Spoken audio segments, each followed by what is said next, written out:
Daily taste the daily. కేంద్రంలో 3 సార్లు ఆ పార్టీ అధికారంలోకి వచ్చింది.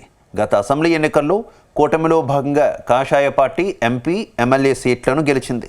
రాష్ట్రంలో మంత్రి పదవి కూడా తీసుకుంది. అలాంటి పార్టీ ఆ జిల్లాలో మాత్రం అడ్రస్ లేకుండా పోయిందా? స్థానిక సంస్థలు వస్తే కనీసం పోటీ చేసేందుకు అభ్యర్థులు కూడా లేని దుస్థితి నెలకొందా? ఇంకా కాస్తో కూస్తో ఉన్నటువంటి 10 మందిలోని గ్రూపు రాజకీయాలు ఒకరు ఎదిగితే మరొకరు కిందికి లాగుతున్నారా? ఇంతకీ కమల వికాసం లేని ఆ జిల్లా ఏది?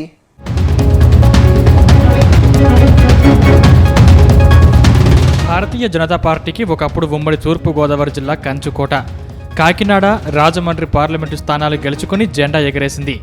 ఆ తర్వాత క్రమక్రమంగా ప్రభావం తగ్గించుకుంది. కాకినాడ జిల్లాలో ప్రస్తుతం ఆ పార్టీకి సంబంధించి కీలక నాయకుడు లేరనే చెప్పాలి. అటు పేరున్న నాయకులు కుమ్ములాడుకుంటున్నారని కార్యకర్తలే ఆరోపిస్తున్నారు. ఏదైనా సమావేశం పెడితే కార్యకర్తలను సమీకరించలేని పరిస్థితి.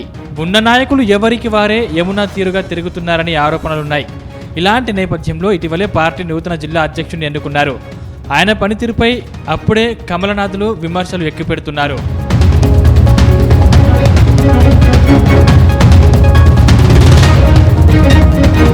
ప్రస్తుతం బీజేపీ నూతన అధ్యక్షుడిగా బిక్కిన విశ్వేశ్వరరావు వ్యవహరిస్తున్నారు.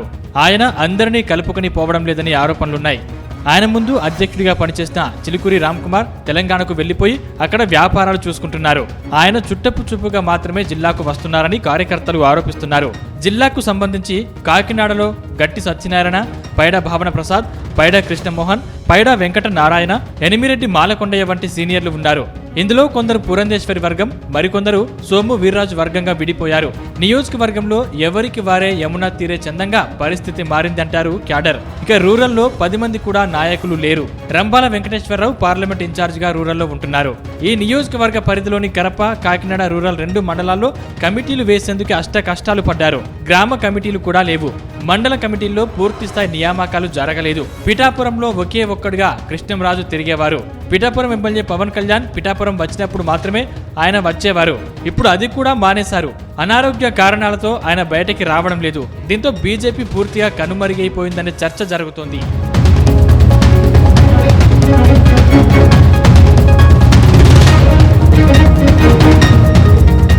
మరోవైపు తుని నియోజకవర్గంలోనూ ఇదే పరిస్థితి నెలకొంది. ఈ నియోజకవర్గంలో జనసేనకి ఇన్ఛార్జి లేరు. తెలుగుదేశం ఒంటెత్తు విధానాలతో వెళుతుందనే చర్చ జరుగుతోంది. ప్రస్తుతం పెద్దాపురంలో పార్టీ ప్రతినిధిగా ఉన్న మహిళా నేత, పౌర సరఫరాల శాఖ డైరెక్టర్ తుమ్మల పద్మజ కొంతకాలం చురుగ్గా పనిచేశారు. కార్యక్రమాల్లో పాల్గొనేవారు. ఇటీవల ఆమె కూడా కార్యక్రమాలకు రావడం మానేశారు. జగ్గంపేట, పత్తిపాడులో ఆశించిన స్థాయిలో పార్టీకి క్యాడర్ లేదని చెప్తున్నారు. ముఖ్యంగా పార్టీకి నాయకులు ఉన్నారు, క్యాడరే లేదు. ఉన్న నాయకుల్లో సమన్వయం లేదు.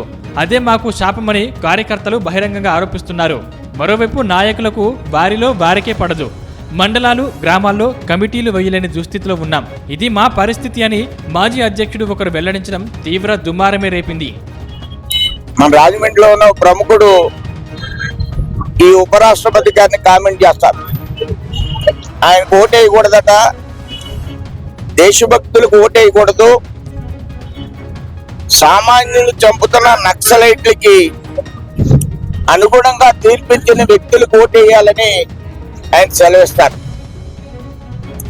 ఆర్ఎస్ఎస్ అనేది ఒక ఫాసిస్ట్ సంస్థగా నేను భావిస్తున్నాననే అభిప్రాయాన్ని ఆయన ఎప్పుడు వ్యక్తం చేస్తూ ఉంటాను. దేశభక్తి, ఆర్ఎస్ఎస్ గురించి మరొకసారి ఆయన నోటుకొచ్చినట్లు మాట్లాడటం తగదని నేను ఈ సందర్భంగా తెలియజేస్తున్నాను. ఇదిలా ఉంటే కేంద్రంలో కమలం పార్టీకి తిరుగులేదు. కానీ ఉమ్మడి తూర్పుగోదావరి జిల్లాలో మాత్రం సీన్ రివర్స్ అయిందన్న టాక్ వినిపిస్తుంది. ఎందుకంటే ప్రస్తుతం ఉమ్మడి తూర్పుగోదావరిలో కమలం పార్టీకి ఒకే ఒక్కరు ఎమ్మెల్యేగా ఉన్నారు. ఆయనే నల్లమిల్లి రామకృష్ణారెడ్డి. అటు కాకినాడ, బిఆర్ అంబేద్కర్ కోనసీమ, తూర్పుగోదావరి జిల్లాలో ఏ నియోజకవర్గం నుంచి క్యాడర్ పిలిచినా ఆయన వెళ్తున్నారు, వారికి సహకరిస్తున్నారు. కానీ క్యాడర్ కార్యక్రమాలు చేయలేకపోతున్నారు.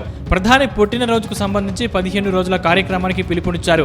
అవి అంతంత మాత్రమే జరుగుతున్నాయి. కేంద్ర మంత్రి శ్రీనివాస్ వర్మ వంటి వారు వచ్చినప్పుడు కూడా జన సమీకరణ చేయలేకపోతున్నారు. కనీసం బయట నుంచి కూడా మనుషులను తేలేకపోతున్నామని పార్టీ అంత అధ్వాన స్థితిలో ఉందని నాయకులే గుసగుసలాడుకుంటున్నారు. మరోవైపు కాకినాడ జిల్లా అధ్యక్షుడిగా నియమితులైన విశ్వేశ్వరరావు కమిటీల నియామకంలోనే తప్పుడడుగు వేశారని, అన్ని కమిటీల్లో పదవులు ఆశించి అవి దక్కని సీనియర్లు బహిరంగంగా ఆరోపిస్తున్నారు. సోము వీర్రాజుకు జిల్లాతో పరిచయం ఉంది. ఆయనతో అనుబంధం ఉన్నవారు, అనుచరులు పార్టీకి దూరంగా ఉంటున్నారు.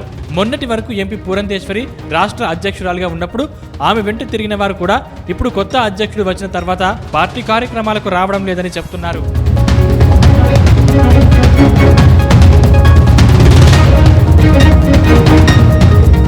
మొత్తం మీద త్వరలోనే స్థానిక సంస్థల ఎన్నికలు రాబోతున్నాయి.